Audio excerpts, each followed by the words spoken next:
नमस्कार मित्रांनो, प्रवीचा आपणा सर्वांस प्रेमपूर्वक नमस्कार. आज थोडासा आपल्याशी संवाद काही उपयुक्त गोष्टींवर.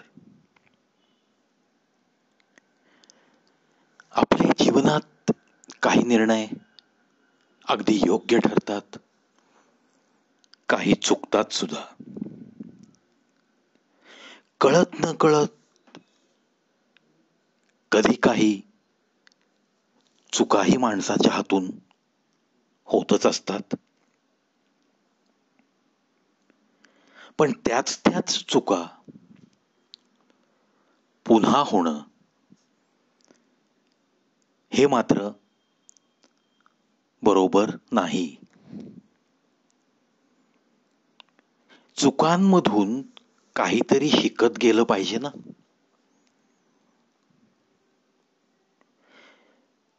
तेवढं तरी आपलं आपल्याला समजणं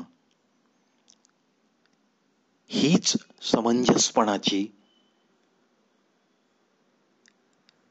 पहिली पायरी आहे असं म्हटलं तरी चालेल. कारण होतं काय की तुम्ही खूप सरळ वागता, सर्वांशी मिळून मिसळून असता, लोकांना समजून घेण्यात सुद्धा तुमचा हातखंडा आहे, प्रत्येकाला बरोबर घेऊन चालण्याची एक वेगळी खूबी तुमच्याकडे आहे. पण असं असून सुद्धा जर काही चुका होत असतील तर मग तेवढाच तुमच्या स्वभावाला एक प्रकारचा धब्बा कशाला? कारण हे जग तुम्हा आम्हा सामान्य माणसांनीच भरलेलं आहे.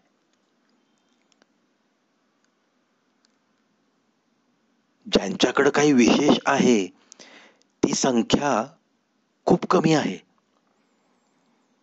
त्यामुळे जेव्हा तुम्ही बरोबर असता, चालताना, बोलताना, वागताना, तेव्हा कदाचित कोणाच्या लक्षात राहत नाहीत. पण जेव्हा तुम्ही चुकता तेव्हा मग या सर्व सामान्यांमधून तुम्हाला कोणीही विसरत नाही. हा जगाचा नियम आहे. मग शेवटी काय आपल्याच हातात आहे. ठीक आहे, अनावधानाने एखादी चूक होणं, ती सुधारणं, पण पुन्हा पुन्हा त्याच चुका झाल्या तर अनावधानाने या शब्दाला अर्थ राहत नाही.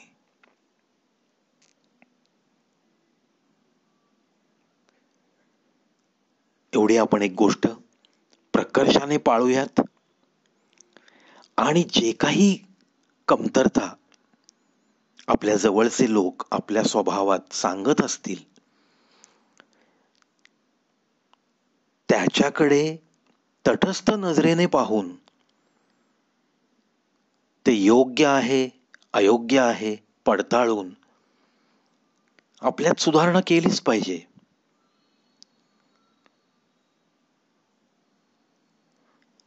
आता बऱ्याचदा असंही होतं, काय इतकं मला सगळं गुरफटून गेलोय ना मी की मला कशासाठीच काही वेळ नाहीये, असं बोलणारी माणसं भेटतात आपल्याला. आणि जर त्यांचं आपण आकलन केलं तर आपल्याला दिसून येतं की अरे हा इतका काही कशात गुंतलेला, कामामध्ये गुंतलेला, सतत व्यग्र असलेला तर माणूस नाहीये.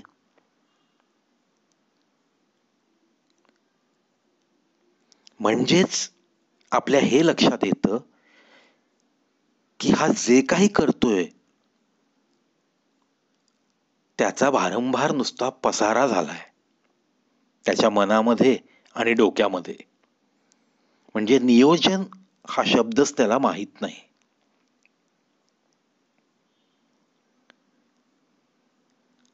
तुम्हाला काहीही करायचं असू द्या, जे काही करायचं आहे त्याचं चित्र डोळ्यासमोर आधी तयार होतं, त्याचं नियोजन व्हायला हवं आणि त्या नियोजनानुसार त्या कामाचा तुम्ही आढावा घेत घेत ते पूर्णत्वास न्यायचं असतं. मग ह्या सगळ्या गोष्टी करायच्या कधी, असंही म्हणतील लोक. साधी सवय अंगी बाणवायची आपल्याला झोपण्यापूर्वी दुसऱ्या दिवशीच्या कामांचं नियोजन करून ठेवणे. मग एखादी डायरी सुरू करा तुम्ही, किंवा मनातल्या मनात सुद्धा तुम्ही ते नियोजन करू शकता. आणि ही जेव्हा तुम्हाला सवय लागेल तेव्हा नैसर्गिकपणे दुसऱ्या दिवशीची कामं वेळेच्या आत पूर्ण व्हायला लागतील. पहा तुम्ही, अनुभव घ्या.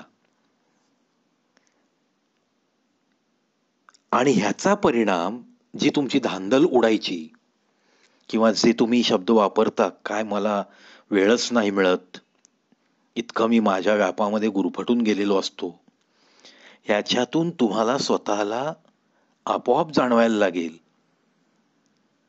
की काही वेळ आपल्या हाती उरतोय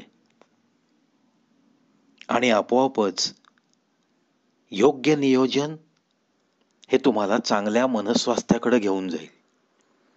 उरलेला वेळ अजून दुसऱ्या ठिकाणी सत्कारणी लावता येईल आणि आपोआप तुमच्या मनाची प्रसन्नता सुद्धा याच्याने वाढत जाते. तुम्हाला विश्वास नाही बसणार, पण तुम्ही ही गोष्ट करून पहा.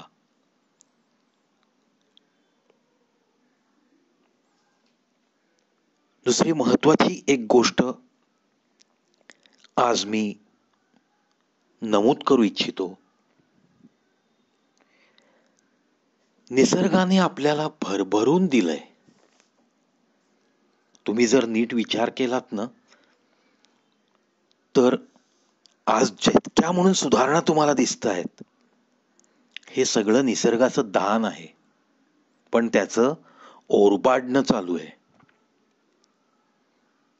मग कुठेतरी आपण निसर्गाच्या बाबतीत जागरूक राहूयात आणि जमेल तसे निसर्ग संवर्धनासाठी आपापली बुद्धिमत्ता वापरून जे काही करता येईल तेवढं करण्याची शपथ घेऊयात. कारण निसर्ग हाच मानवाचा एक उत्तम शिक्षक आहे.